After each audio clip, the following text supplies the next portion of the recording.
Matthieu, chapitre 18. À ce moment-là, les disciples s'approchèrent de Jésus et dirent, « Qui donc est le plus grand dans le royaume des cieux ?» Jésus appela un petit enfant, le plaça au milieu d'eux et dit, « Je vous le dis en vérité, si vous ne vous convertissez pas et si vous ne devenez pas comme les petits enfants, vous n'entrerez pas dans le royaume des cieux. C'est pourquoi, celui qui se rendra humble comme ce petit enfant sera le plus grand dans le royaume des cieux. Et celui qui accueille en mon nom un petit enfant comme celui-ci m'accueille moi-même. Mais si quelqu'un fait trébucher un seul de ces petits qui croient en moi, il vaudrait mieux pour lui qu'on suspende à son cou une meule de moulin et qu'on le jette au fond de la mer. Malheur au monde à cause des pièges. Les pièges sont inévitables, mais malheur à l'homme qui en est responsable. Si ta main ou ton pied te pousse à mal agir, coupe-les et jette-les loin de toi.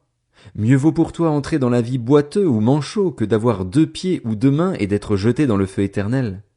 Et si ton œil te pousse à mal agir, arrache-le et jette-le loin de toi. Mieux vaut pour toi entrer dans la vie avec un seul œil que d'avoir 2 yeux et d'être jeté dans l'enfer de feu. Faites bien attention de ne pas mépriser un seul de ces petits, car je vous dis que leurs anges dans le ciel sont continuellement en présence de mon Père céleste.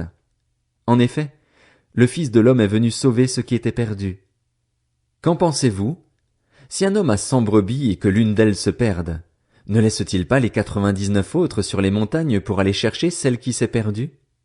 Et s'il la trouve, je vous le dis en vérité, il en a plus de joie que des 99 qui ne sont pas perdus. De même, ce n'est pas la volonté de votre Père céleste qu'il se perde un seul de ses petits. Si ton frère a péché contre toi, va et reprends-le seul à seul. S'il t'écoute, tu as gagné ton frère. Mais s'il ne t'écoute pas, prends avec toi 1 ou 2 personnes, afin que toute l'affaire se règle sur la déclaration de 2 ou de 3 témoins. S'il refuse de les écouter, dis-le à l'Église. Et s'il refuse aussi d'écouter l'Église, qu'il soit à tes yeux comme le membre d'un autre peuple et le collecteur d'impôts. Je vous le dis en vérité, tout ce que vous lierez sur la terre aura été lié au ciel, et tout ce que vous délierez sur la terre aura été délié au ciel. Je vous dis encore que si 2 d'entre vous s'accordent sur la terre pour demander quoi que ce soit, cela leur sera accordé par mon Père céleste.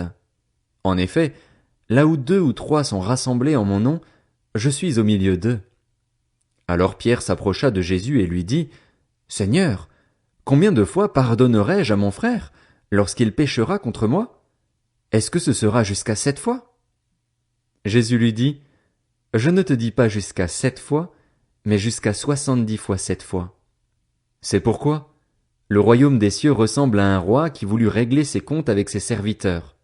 Quand il se mit à l'œuvre, on lui en amena un qui devait 10 000 sacs d'argent. Comme il n'avait pas de quoi payer, son maître ordonna de le vendre, lui, sa femme, ses enfants et tout ce qu'il avait, afin d'être remboursé de cette dette. Le serviteur se jeta par terre et se prosterna devant lui en disant, « Seigneur, prends patience envers moi et je te payerai tout. » Rempli de compassion, le maître de ce serviteur le laissa partir et lui remit la dette. Une fois sorti, ce serviteur rencontra un de ses compagnons qui lui devait 100 pièces d'argent. Il l'attrapa à la gorge et se mit à l'étrangler en disant, « Paye ce que tu me dois. » Son compagnon tomba à ses pieds en le suppliant. « Prends patience envers moi et je te payerai. » Mais l'autre ne voulut pas et alla le faire jeter en prison jusqu'à ce qu'il ait payé ce qu'il devait. À la vue de ce qui était arrivé, ses compagnons furent profondément attristés, et ils allèrent raconter à leur maître tout ce qui s'était passé. Alors le maître fit appeler ce serviteur et lui dit, « Méchant serviteur, je t'avais remis en entier ta dette parce que tu m'en avais supplié. Ne devais-tu pas, toi aussi, avoir pitié de ton compagnon comme j'ai eu pitié de toi? » Et son maître, irrité, le livra au bourreau jusqu'à ce qu'il ait payé tout ce qu'il devait. C'est ainsi que mon Père céleste vous traitera, si chacun de vous ne pardonne pas à son frère de tout son cœur.